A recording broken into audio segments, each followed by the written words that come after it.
আজকের ব্লগে আমি তোমাদের দেখাবো আমি প্রত্যেকদিন রুহিকে কী ধরনের খাবার দিই আর কোন টাইমে কী কী দিই। চলো আজকে দেখাতে শুরু করি। এই যে দেখো, এখানে আমি গাজর আলু কেটেছিলাম। এটা হচ্ছে রুহির একদিনের দুপুরের রান্না। প্রথমেই আমি গাজর আর আলুটাকে একটুখানি ভেজে একটা পাত্রের মধ্যে দিয়ে একটু জিরে গুঁড়ো দিয়ে সেদ্ধ করে তার মধ্যে হলুদ গুঁড়ো দিয়ে ভাজা মাছটা দিয়ে দিয়েছিলাম। এটা ছিল ওর সেই দিনের দুপুরবেলা মাছের ঝোল।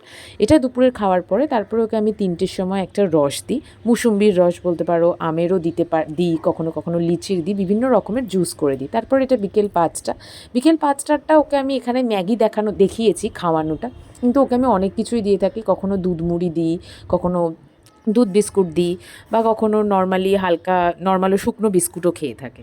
এবারে দেখাই রাতেরটা আমি খুব একটা মাছ ডিম ওকে দিই না, রাত্রিবেলাটা সম্পূর্ণ ভেজ থাকে। এই খাবারটা আমি কখনো কখনো দুপুরবেলাতেও দিই।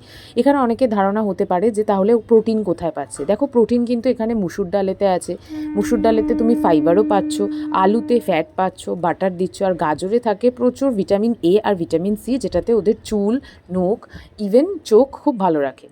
যে সমস্ত বাবা মায়েরা ভাবে যে সবসময় যদি মাছ ডিম না দিতে পারি তাহলে বাচ্চারা ঠিকমতো পুষ্টি পায় না, এটা সম্পূর্ণ তাদের ভুল ধারণা। ভেজ খাবারেও কিন্তু অনেক কিছু দেওয়া যায়। আমি ওকে ম্যাক্সিমাম দিনটাই কিন্তু ভেজ দিই। সপ্তাহে 1 দিন কি 2 দিন ও চিকেন বা ডিম বা মাছ খায়, প্রত্যেক দিন আমি ওকে দিই না। হ্যাঁ, এখানে অনেকেরই ধারণা হতে পারে তাহলে বাচ্চা হয়তো রোগা থাকবে। তাতে রোগা মোটাতে কিচ্ছু যায় আসে না। অনেক সুস্থ বাচ্চা আছে যারা সারা জীবনই রোগা, আর অনেক অসুস্থ বাচ্চা আছে চেহারা হয়েও তারা কিন্তু সারা জীবন ঠিকভাবে অনেক কিছুই করতে পারে না। যাকগে, এই ছিল আমার আজকের মিনি ব্লগ। আবার আসবো নেক্সট ভিডিওতে।